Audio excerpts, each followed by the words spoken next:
আমরা সেখানে চিকিৎসা নিয়ে আবার শহীদ মিনারে এসে শপথ করলাম এরশাদকে 16ই ডিসেম্বর আমরা পালন করতে দেব না। সেই শপথ গ্রহণ করে দেশনেত্রী বেগম খালেদা জিয়া সেদিন আমাদের কাছে মেসেজ পাঠাতেন। দেশনেত্রী বেগম খালেদা জিয়াকে গ্রেফতার করা হলো। গ্রেফতার করার পর আমরা কিভাবে মেসেজ পাবো, কি করব, মানে কোনোভাবেই আমরা সংবাদ পাচ্ছি না। আমরা তখন দেখলাম যে আজকের বিএনপির ভারপ্রাপ্ত চেয়ারম্যান দেশনায়ক তারেক রহমান জসিমউদ্দিন হলে এসে আমাদেরকে মেসেজ দিতেন। তারেক রহমান সেদিন এ বিষয়গুলি যখন দেখতেছিলেন, এমনি সময়ে বাসা ঘেরাও করে এরশাদ তারেক রহমানের উপর আক্রমণ করা হলো। তারেক রহমানের পিঠে বেদম প্রহার করা হয়েছিল, রক্তাক্ত হয়েছিল। বাংলাদেশে কি আমাদের যে হিন্দু সম্প্রদায় কি শুধু গত 3 মাস যাবৎ বসবাস করে, না বাংলাদেশ স্বাধীনতার পর থেকে এখন পর্যন্ত অত্যন্ত সম্প্রীতির মধ্য দিয়ে এই বাংলাদেশে আমাদের এই হিন্দু সম্প্রদায় বসবাস করে? আজকে কেন ভারত থেকে শুরু করে আমাদের এখানের কিছু এই সম্প্রদায়ের কিছু লোক কেন এই ধরনের একটা সমস্যা সৃষ্টি করছে? আমরা সেই 10 তারিখে 10ই অক্টোবর 1990 সাল জিয়াদের লাশ সামনে রেখে 11 তারিখে হরতাল আহ্বান করলাম। সেই হরতালে আমরা দেখলাম জিয়াদের লাশ নিয়ে 10 তারিখই যখন মিছিল বের হলো, আমার পাশে তৎকালীন ছাত্র মোর্চার সভাপতি জহিরুদ্দিন স্বপন প্রথম আহত হয়েছিল। এবং পরের দিন হরতাল ছিল। সেই হরতালে যখন আমরা মধুর ক্যান্টিন থেকে নামার পরে শাহবাগে আমাদের উপর আক্রমণ করা হলো। সেদিন এই আমার পাশে বসা হাবিবুর রহমান হাবিব, খায়রুল কবির খোকন, নাজিমউদ্দিন আলম, আমি সহ আমাদের শতাধিক শহীদ ছাত্র সেদিন আহত হয়েছিল এবং আমরা ঢাকা মেডিকেল কলেজে হসপিটালে ভর্তি হয়েছিলাম। এবং সেদিন ভর্তি হওয়ার পর আজকে ডাক্তার মিলনের কথা মনে পড়ে আমাদেরকে ডক্টরস ক্যাবিনে নিয়ে গেলেন। আমরা সেখানে চিকিৎসা নিয়ে আবার শহীদ মিনারে এসে শপথ করলাম এরশাদকে 16ই ডিসেম্বর আমরা পালন করতে দেব না। সেই শপথ গ্রহণ করে দেশনেত্রী বেগম খালেদা জিয়া সেদিন আমাদের কাছে মেসেজ পাঠাতেন। দেশনেত্রী বেগম খালেদা জিয়াকে গ্রেফতার করা হলো। গ্রেফতার করার পর আমরা কিভাবে মেসেজ পাবো, কি করব, মানে কোনোভাবেই আমরা সংবাদ পাচ্ছি না। আমরা তখন দেখলাম যে আজকের বিএনপির ভারপ্রাপ্ত চেয়ারম্যান দেশনায়ক তারেক রহমান জসিমউদ্দিন হলে এসে আমাদেরকে মেসেজ দিতেন। আমাদের মিছিলে শরিক হয়েছিলেন, আমাদের মিছিলে তিনি অংশগ্রহণ করেছিলেন এবং দেশনেত্রী বেগম খালেদা জিয়ার বিভিন্ন মেসেজ চিরকুটের মাধ্যমে আমাদেরকে দিতেন এবং আনুষঙ্গিক যা যা প্রয়োজন সেই বিষয়গুলি আমাদেরকে জানাতেন, আমাদেরকে দিতেন দেশনেত্রী বেগম খালেদা জিয়া তারেক রহমানের মাধ্যমে। তারেক রহমান সেদিন এ বিষয়গুলি যখন দেখতেছিলেন, এমনি সময়ে বাসা ঘেরাও করে এরশাদ তারেক রহমানের উপর আক্রমণ করা হলো। তারেক রহমানের পিঠে বেদম প্রহার করা হয়েছিল, রক্তাক্ত হয়েছিল।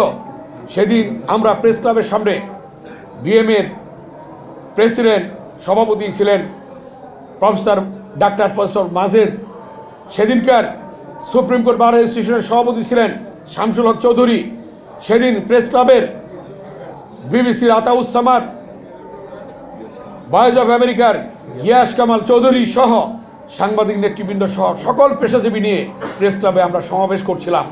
এমনি সময়ে সেদিনকার ফটোগ্রাফার আজকে নেই, লুৎফর রহমান বেনু সেদিন 11টি ছবি এনে দিলেন। ছবিগুলি যখন আমার বক্তব্য শুরু হবে তখনই ছবিগুলি তুলে দেখলাম যে তারেক রহমানের পিঠে কালো দাগ, রক্তাক্ত অবস্থা। ছবিগুলি যখন আমি সেই সমাবেশে তুলে ধরলাম তখনই আন্দোলন সংগ্রাম উত্তাল তরঙ্গের মতো ভেসে উঠল।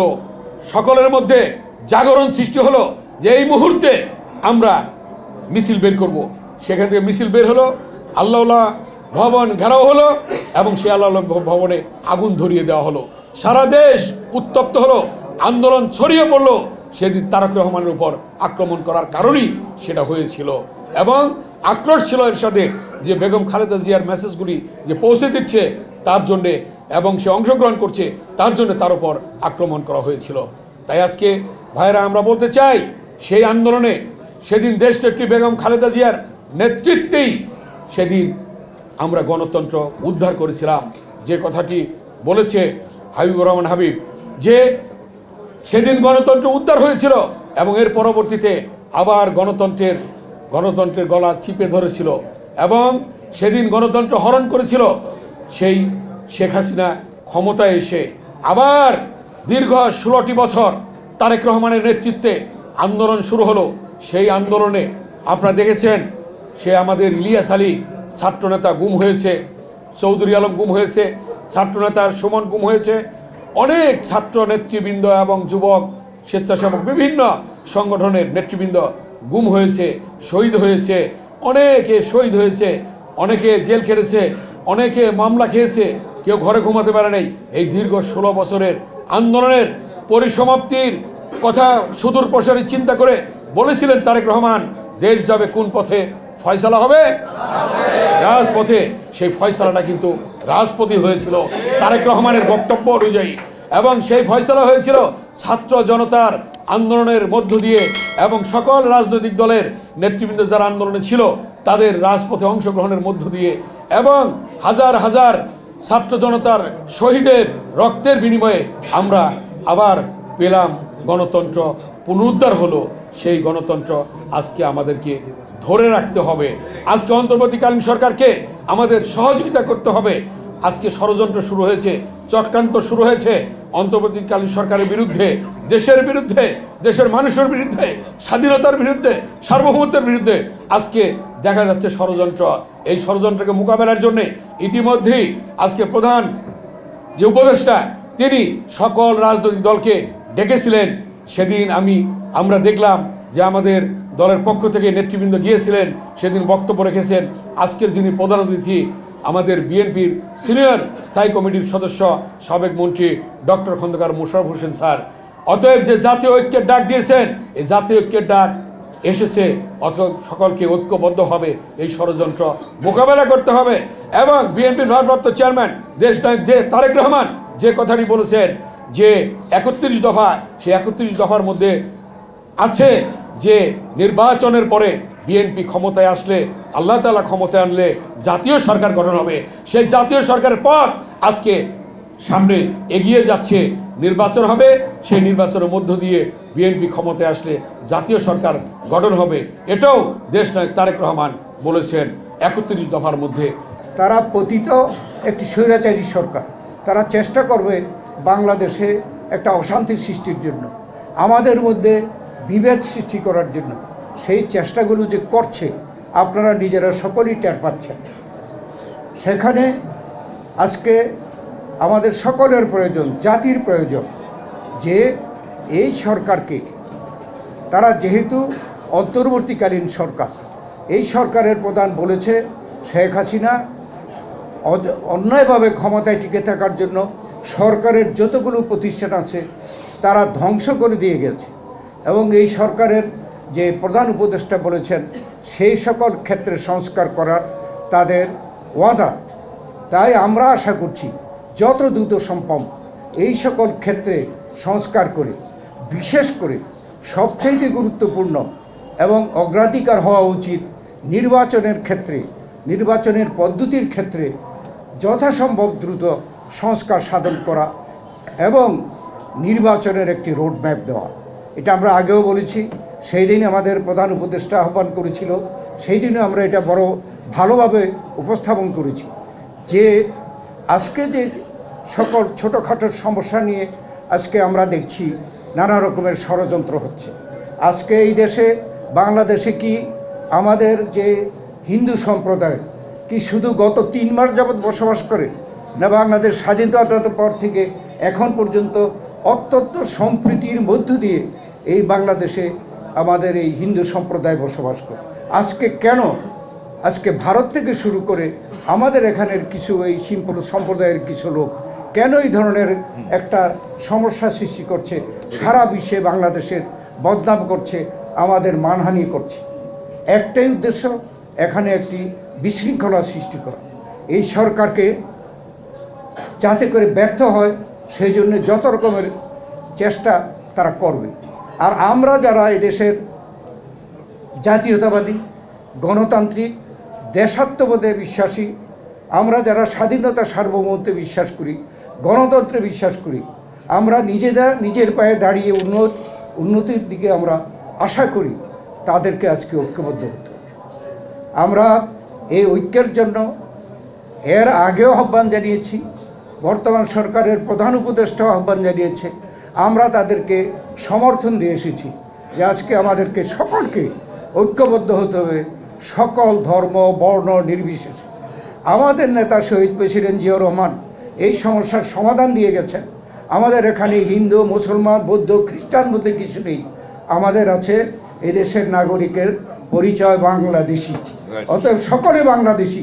কেন এই ধরনের বিভেদ সৃষ্টির চেষ্টা হবে? কেন আমরা এটাকে সহ্য করব? আমরা যদি ঐক্যবদ্ধ থাকি, এখানে 18 কোটি মানুষ, কেউ বলে 20 কোটি মানুষ, যেটাই হোক 18 কোটিও যদি ধরি, 18 কোটি মানুষ যদি ঐক্যবদ্ধ থাকি, যে দেশই হোক না কেন আমাদের বিরুদ্ধে ষড়যন্ত্র করে তারা সফল হতে পারবে না। ইনশাল্লাহ আমরা সফল হব। এদেশের মানুষ পারে, সরকার পরিবর্তন করতে পারে। দেশনেত্রী বেগম খালেদা জিয়া এই গণতন্ত্রের স্বার্থে নির্বাচন প্রক্রিয়াকে সুষ্ঠু নিরপেক্ষ করার জন্য তত্ত্বাবধায়ক সরকার প্রথায় দেশে প্রচলন করেছিল, এবং তত্ত্বাবধায়ক সরকারের সময় এদেশের মানুষ প্রমাণ করেছে যে তারা নিজেরা ভোট দিয়ে সরকার পরিবর্তন করতে পারে। এই জনগণ 91-তে বিএনপিকে সরকারে পাঠিয়েছে, 96-তে আওয়ামী লীগকে পাঠিয়েছে, 2001-কে আবার বিএনপিকে পাঠিয়েছে। এদেশের জনগণ পারে। জনগণকে আন্ডার এস্টিমেট করার কোনো আমাদের মনে হয় কোনো সুযোগ নেই, উচিত নয়। জনগণের উপরে ভরসা করে জনগণ ঠিক করবে তাদের সরকার কে হবে এবং কিভাবে দেশ পরিচালিত হবে। সেই লক্ষ্যে আজকে আমাদেরকে ঐক্যবদ্ধভাবে আমরা এই এরশাদ পতনের দিনে আমরা আজকে আহ্বান জানাতে চাই বাংলাদেশের সকল জনগণকে, দল মত বর্ণ এবং ধর্ম নির্বিশেষে ঐক্যবদ্ধভাবে আমাদের দেশকে রক্ষা করা, দেশকে আমরা উন্নতির পথে এগিয়ে নেওয়ার জন্য, শান্তির সাথে বসবাস করার জন্য সব রকম ক্ষেত্রে ঐক্যবদ্ধভাবে আমরা অগ্রসর হওয়া। আমরা ঐক্যবদ্ধ থাকলে কেউ পারবে না আমাদের ক্ষতি করতে। যারা যত চেষ্টা করুক, অনেকে সাহস করছে, দুঃসাহস করছে, আমরা বলছি এটা আপনাদের দুঃসাহস। এদেশের মানুষ প্রমাণ করেছে তারা সরকার প্রতিষ্ঠা করতে পারে, সরকারকে বিদায় করতে পারে। ভোটের মাধ্যমে পারে, ভোটের মাধ্যমে না পারলে এই 5ই আগস্টের মাধ্যমে, এই 6 ডিসেম্বরের মাধ্যমে পেরেছে। অতএব বাংলাদেশের মানুষ এটা প্রমাণ করেছে। তাই আমরা জনগণের উপরে আমাদের সকল আস্থা রেখে আমাদেরকে ঐক্যবদ্ধভাবে অগ্রসর হওয়ার জন্য, ঐক্যবদ্ধভাবে আমাদের এই যে সরকার যে সংস্কারগুলো করতে চাচ্ছে সেগুলো দ্রুত শেষ করে আমাদেরকে নির্বাচনের দিকে যেতে হবে, এবং যত দ্রুত দেশে নির্বাচন হয় জনগণ ঠিক করবে আগামী বাংলাদেশ কীভাবে চলে। আপনাদের সকলকে ধন্যবাদ। আল্লাহ হাফেজ। বাংলাদেশ জিন্দাবাদ।